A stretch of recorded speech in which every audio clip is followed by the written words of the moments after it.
بسم اللہ الرحمن الرحیم۔ عزیر وائس میں آپ کا خیر مقدم ہے۔ محترم ناظرین، آج ہم داماد علی، سسر رسول، خلیفہ دوم، امیر المؤمنین حضرت عمر فاروق رضی اللہ تعالی عنہ کی شہادت کا واقعہ بیان کریں گے۔ حضرت عمر فاروق رضی اللہ تعالی عنہ کی شہادت اسلام کے ان مصائب میں ہے جن کی تلافی نہ ہوئی اور نہ ہو سکتی ہے۔ جس دن وہ مسلمان ہوئے، دین الہی کی شوکت و عزت بڑھ گئی، اور اپنے عہد خلافت میں تو وہ کام کیے جن کی نظیر چشم فلک نے نہیں دیکھی، اور جس دن دنیا سے رخصت ہوئے مسلمانوں کا اقبال بھی رخصت ہو گیا۔ آپ کی شہادت کا حال یہ ہے کہ جب آپ اپنے آخری حج سے واپس ہوئے تو وادی محسیب میں اپنی چادر سر کے نیچے رکھے ہوئے تھے۔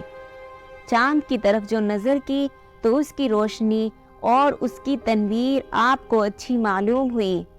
فرمایا کہ دیکھو، ابتدا میں یہ کمزور تھا، پھر بڑھتے بڑھتے یہ پورا ہوا، اور اب پھر گھٹنا شروع ہوگا۔ یہی حال دنیا میں تمام چیزوں کا ہے۔ پھر دعا مانگی کہ اے اللہ، میری رعیت بہت بڑھ گئی ہے اور اب میں کمزور ہو گیا ہوں۔ خداوند، قبل اس کے کہ مجھ سے فرائض خلافت میں کچھ قصور ہو، مجھے دنیا سے اٹھا لے۔ اس کے بعد مدینے میں پہنچ کر آپ نے خواب دیکھا کہ ایک سرخ مرغ نے آپ کے شکم مبارک میں 3 چونچیں ماری۔ آپ نے خواب لوگوں سے بیان کیا اور فرمایا کہ اب میری موت قریب ہے۔ اس کے بعد یہ ہوا کہ ایک روز اپنے معمول کے مطابق بہت سویرے نماز کے لیے مسجد تشریف لے گئے۔ اس وقت ایک درہ آپ کے ہاتھ میں ہوتا تھا اور سونے والوں کو اپنے درے سے جگاتے تھے۔ مسجد پہنچ کر نمازیوں کی صفیں درست کرنے کا حکم دیتے تھے۔ اس کے بعد نماز شروع فرماتے تھے اور نماز میں بڑی بڑی سورتیں پڑھتے تھے۔ اس روز بھی آپ نے ایسا ہی کیا۔ نماز میں ویسے ہی آپ نے شروع کی تھی، صرف تکبیر تحریمہ کہنے پائے تھے کہ ایک مجوسی کافر ابو لولو، جو حضرت مغیرہ کا غلام تھا، ایک زہر آلود خنجر لیے ہوئے مسجد کی محراب میں چھپا ہوا بیٹھا تھا۔ اس نے آپ کے شکم مبارک میں 3 زخم کاری اس خنجر کے لگائے۔ آپ بے ہوش ہو کر گر گئے، اور حضرت عبد الرحمن بن عوف نے آگے بڑھ کر بجائے آپ کے امامت کی اور مختصر نماز پڑھ کر سلام پھیرا۔ ابو لولو نے چاہا کہ کسی طرح مسجد سے باہر نکل کر بھاگ جائے، مگر نمازیوں کی صفیں مثل دیوار کے حائل تھی، ان سے نکل جانا آسان نہ تھا، لہٰذا اس نے اور صحابیوں کو بھی زخمی کرنا شروع کر دیا۔ 13 صحابی زخمی ہوئے، جن میں 7 جاں بحر نہ ہو سکے۔ اتنے میں نماز ختم ہو گئی اور ابو لولو تو پکڑ لیا گیا۔ جب اس نے دیکھا کہ میں گرفتار ہو گیا ہوں تو اسی خنجر سے اس نے اپنے آپ کو ہلاک کر لیا۔ اتنا بڑا عظیم واقعہ ہوا، مگر کسی مسلمان نے نماز نہیں توڑی۔ نماز پورے اطمینان کے ساتھ ختم کی گئی۔ نماز کے بعد حضرت فاروق اعظم رضی اللہ تعالی عنہ کو اٹھا کر لوگ ان کے مکان پر لے گئے۔ تھوڑی دیر کے بعد ہوش آیا اور آپ نے فجر کی نماز اسی حالت میں ادا کی۔ سب سے پہلے آپ نے سوال کیا کہ میرا قاتل کون ہے؟ حضرت ابن عباس رضی اللہ تعالی عنہ نے کہا، ابو لولو مجوسی کافر۔ یہ سن کر آپ نے تکبیر ایسی بلند آواز سے کہی کہ باہر تک آواز آ گئی، اور فرمایا کہ اللہ کا شکر ہے کہ ایک کافر کے ہاتھ سے مجھے شہادت ہوئی۔ یہ ابو لولو تو ایک مرتبہ حضرت عمر فاروق اعظم کی خدمت میں یہ شکایت لے کر گیا تھا کہ میرے مالک نے مجھ پر محصول زیادہ باندھا ہے، آپ اس میں کمی کرا دیجئے۔ آپ نے محصول کی تعداد دریافت کی اور پوچھا کہ تو کیا کام کرتا ہے؟ اس نے کہا، میں چکی بناتا ہوں۔ آپ نے فرمایا کہ اس کام کا کرنے والا عرب میں تیرے سوا کوئی نہیں ہے، لہٰذا یہ محصول کام کے لحاظ سے زیادہ نہیں ہے۔ پھر آپ نے فرمایا کہ ایک چکی ہمارے لیے بھی بنا دے۔ اس نے کہا، بہت اچھا، آپ کے لیے ایسی عمدہ چکی بناؤں گا کہ تمام دنیا میں اس کی شہرت ہوگی۔ آپ نے فرمایا دیکھو یہ غلام مجھے قتل کی دھمکی دیتا ہے۔ کسی نے کہا امیر المؤمنین آپ حکم دے تو ابھی اس کو گرفتار کر لیا جائے۔ آپ نے فرمایا کہ جرم سے پہلے سزا دی جائے۔ اسی وقت سے ابو لولو نے ایک خنجر بنایا اور اس کو زہر میں بجھانا شروع کیا اور اسی فکر میں رہا۔ حضرت فاروق اعظم رضی اللہ تعالی عنہ کے اس حادثے کی خبر نے تمام مدینے میں کوہرام برپا کر دیا۔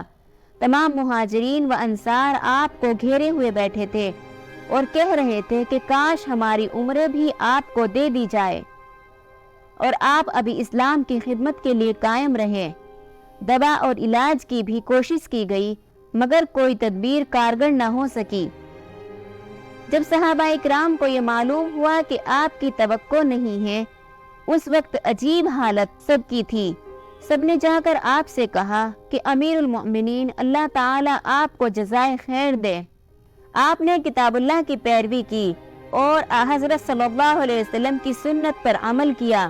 اس کے بعد آپ نے حضرت صہیب رضی اللہ تعالی عنہ کو اپنی جگہ پر امام نماز بنا دیا اور فرمایا میرے بعد 3 دن کے اندر اندر خلیفہ کا انتخاب کر لینا، اور پھر اپنے صاحبزادے حضرت عبداللہ سے فرمایا کہ ام المؤمنین حضرت عائشہ رضی اللہ تعالی عنہ کے پاس جاؤ اور میری طرف سے بعد سلام کے عرض کرو کہ میری دلی خواہش یہ ہے کہ میں اپنے صاحبین کے ساتھ دفن کیا جاؤں۔